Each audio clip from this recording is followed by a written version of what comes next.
नमस्कार दोस्तों, target with PS Parihar channel में आपका स्वागत है। सुबह की इस वीडियो में ऐसी सूचनाएं होती हैं जो विभिन्न समाचार पत्रों पर छपी हुई होती हैं और विद्यार्थियों के लिए आवश्यक होती हैं। तो आइए शुरू करते हैं और देख लेते हैं कि आज के समाचार पत्रों में ऐसी कौन कौन सी सूचनाएं हैं। सबसे पहली सूचना है कोऑपरेटिव बैंक भर्ती घोटालेबाजों पर एफआईआर। बात हो रही है समाजवादी पार्टी की सरकार में आई भर्तियों की। कोऑपरेटिव बैंक यानी कि सेवा मंडल से ये भर्तियां आई थीं, प्रबंधक की, शाखा प्रबंधक की, लिपिक की, कैशियर की, सचिव इत्यादि की। इन भर्तियों में जमकर के भ्रष्टाचार हुआ था और परीक्षा एजेंसी पर एफआईआर हुई है, अधिकारियों पर एफआईआर हुई है। कल मुख्यमंत्री जी ने अपने ट्विटर हैंडल से ये ट्वीट किया था, लिखा है कि सीएम योगी जी ने उत्तर प्रदेश कोऑपरेटिव बैंक के सहायक प्रबंधक सामान्य एवं सहायक प्रबंधक कंप्यूटर की वर्ष 2015-16 प्रबंधक व सहायक कैशियर पद 2016-17 में की गई भर्ती में भ्रष्टाचार के प्रकरण में संबंधित आरोपियों के विरुद्ध अभियोग पंजीकृत करने का आदेश दिया है। इसके बारे में मैंने बहुत सारे वीडियोस बनाए हैं और पहले भी आप लोगों को बताया था कि इस भर्ती में जमकर के धांधली हुई थी।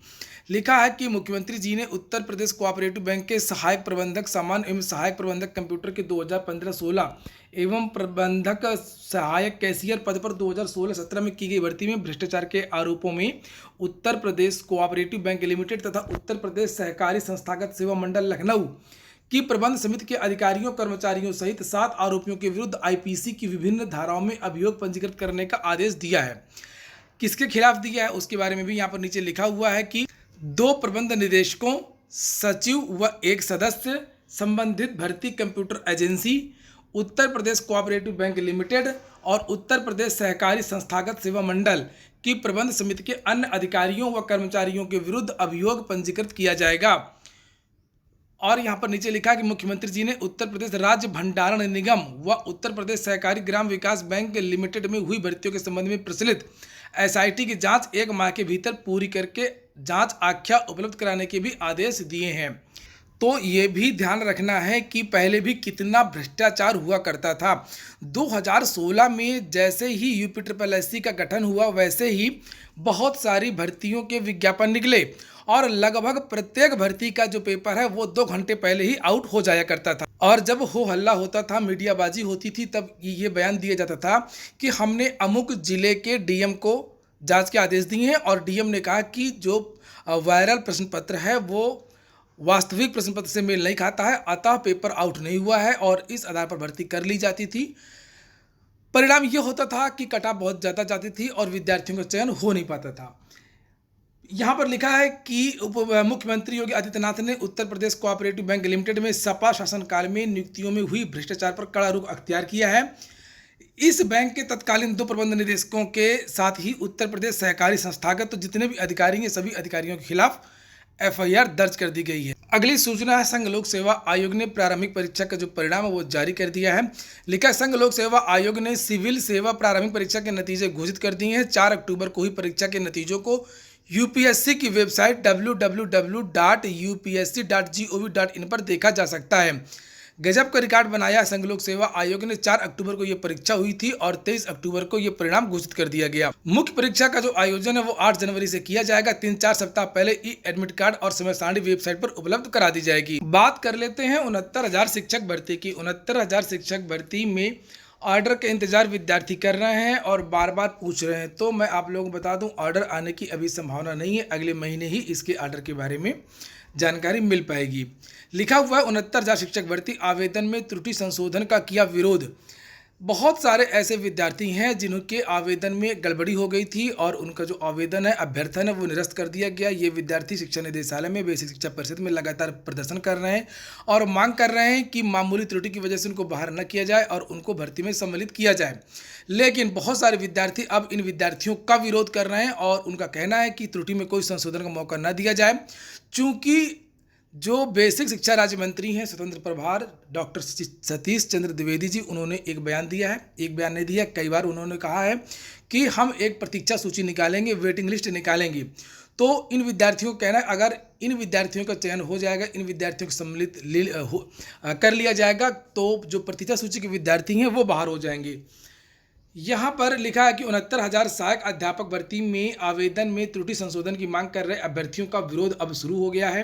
शिक्षक भर्ती के लिए 31,277 की सूची से बाहर अभ्यर्थियों के अपने फॉर्म में संशोधन की मांग को लेकर के आंदोलन के विरोध में कम मेरिट वाले अभ्यर्थी सामने आ गए। इन अभ्यर्थियों ने शुक्रवार को सचिव बेसिक शिक्षा परिषद कार्यालय पहुंच करके एक ज्ञापन प्रमुख सचिव बेसिक शिक्षा विभाग को देकर के उनसे मांग की है कि आवेदन में त्रुटि संशोधन का मौका न दिया जाए। बेसिक शिक्षा राज्य मंत्री सतीश द्विवेदी की घोषणा के बाद जब तक पूरे पद भर नहीं जाते हैं तो काउंसलिंग जारी रहेगी के निर्णय के बाद में कम मेरिट वाले अभ्यर्थियों में उम्मीद जगी है और उनका कहना है कि आवेदन में गड़बड़ी करने वालों की मांग मान ली गई तो उनके चयन की संभावना खत्म हो जाएगी और इन अभ्यर्थियों ने आवेदन करने वालों को मौका देने की दिशा में न्यायालय जाने की चेतावनी भी दी है। इन अभ्यर्थियों ने कहा है कि अगर त्रुटि संशोधन वाले अभ्यर्थियों को ले लिया जाता है तो ये जो विद्यार्थी हैं जिनके गुणांक कम हैं, जो प्रतीक्षा सूची के इंतजार कर रहे हैं, ये कोर्ट चले जाएंगे। चूंकि जानकारी ये मिल रही है कि लगभग 8 से 10,000 पद जो है वो रिक्त रह सकते हैं 69,000 शिक्षक भर्ती में, अगर 37,000 विद्यार्थियों की भी काउंसलिंग हो गई तो। और जिन विद्यार्थियों का गुणांक 1 या 2 नंबर कम है उनका भी चयन हो सकता है। वहीं पर 31,277 जो चयन सूची बनी है उसके बाद में जो नियुक्ति पत्र दिए गए हैं, इस पर भी विद्यार्थी आरोप लगा रहे हैं कि ऐसे विद्यार्थियों को नियुक्ति पत्र दे दिए गए हैं जो कि योग्य ही नहीं है और उनका प्रशिक्षण जो है वो गलत है और ये लोग अवैध हैं। लिखा है परिषदीय स्कूलों में नियुक्ति पाने वाले 31,277 के चयन पर सवाल उठ रहे हैं। प्रतियोगियों का आरोप है कि जिलों में चयन समिति ने नियमों की अनदेखी करके नियुक्ति पत्र वितरित किए हैं। ऐसे में अभ्यर्थियों को नियुक्ति दी गई है जिनके प्राप्तांक संशोधन से मेरिट प्रभावित हुई है। वहीं जो अभ्यर्थी बीटीसी, डीएलएड व बीएड आदि प्रशिक्षण परीक्षाएं उत्तीर्ण नहीं है उनको भी नियुक्ति दे दी गई है।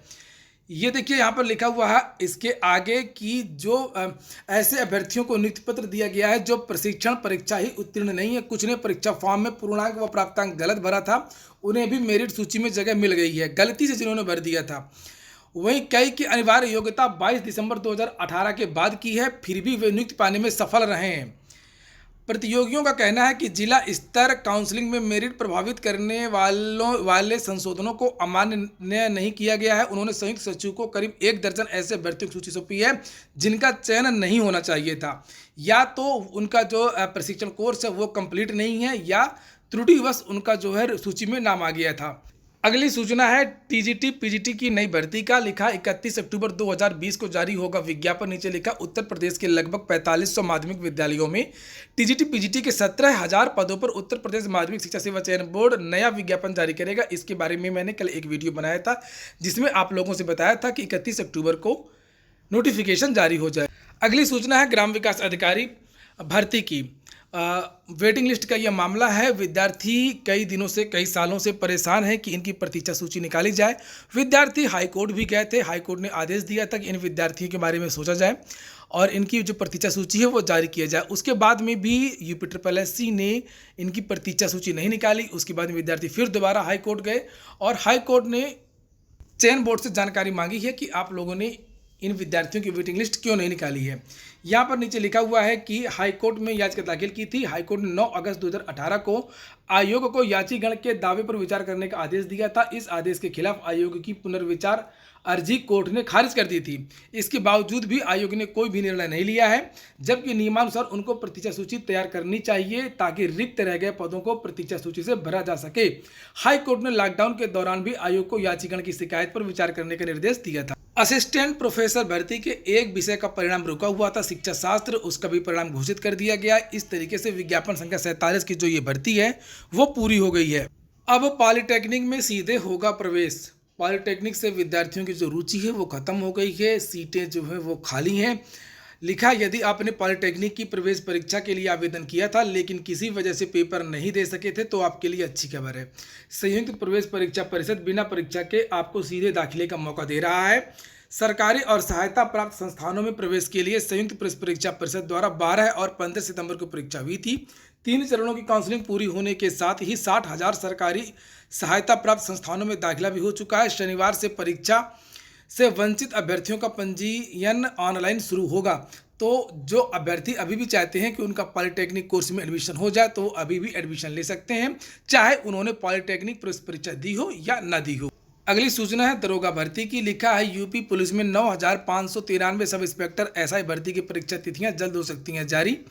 उत्तर प्रदेश पुलिस भर्ती एवं प्रोन्नत बोर्ड 9,593 एसआई भर्ती की परीक्षा तिथियों का ऐलान जल्द कर सकता है। यूपी पुलिस भर्ती एवं प्रोन्नत बोर्ड इन पदों को भरने की प्रक्रिया तेज की है।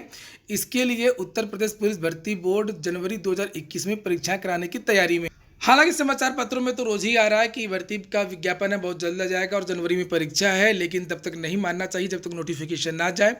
दरोगा भर्ती की बहुत दिनों से ऐसी चर्चा है कि भर्ती आएगी, लेकिन भर्ती आ नहीं रही है और विद्यार्थी एक ट्विटर अभियान चला रहे हैं जिसे आप लोग देख सकते हैं, publish UP SI notification, publish UP SI notification. ये ट्विटर कैंपेन है जिसे आपको आज चलाना चाहिए और आज सुबह 9 बजे से ही विद्यार्थी ये जो ट्विटर अभियान है, ये जो हैशटैग है इसको लगाएंगे और मुख्यमंत्री तहत को टैग करेंगे, इसलिए आप भी इस अभियान में हिस्सा ले सकते हैं। वैसे मैं आप लोगों को बता दूं कि जो target with PS Parihar app है टेस्ट सीरीज का, उसमें उत्तर प्रदेश दरोगा भर्ती के पूरे टेस्ट सीरीज उपलब्ध करा दिए गए हैं, पुराने पेपर भी उपलब्ध करा दिए गए हैं, उनकी व्याख्या भी दे दी गई। ये देख सकते हैं इस ऐप में पुलिस भर्ती की जितनी भी परीक्षाएं होती हैं, चाहे वो कंप्यूटर ऑपरेटर की भर्ती हो, चाहे यूपी फायरमैन की भर्ती हो, चाहे जेल वार्डर की हो, चाहे यूपी सब इंस्पेक्टर की हो, सभी भर्तियों के टेस्ट सीरीज इस ऐप में उपलब्ध है, तो आप लोग जाके के प्रैक्टिस कर सकते हैं। तो ठीक है दोस्तों, ये हो गया आज का वीडियो अगर आपको अच्छा लगा हो तो लाइक अवश्य कर लें। जिन्होंने अभी भी सब्सक्राइब न किया हो सब्सक्राइब कर लें, बेल आइकॉन दबा दें। बहुत बहुत धन्यवाद।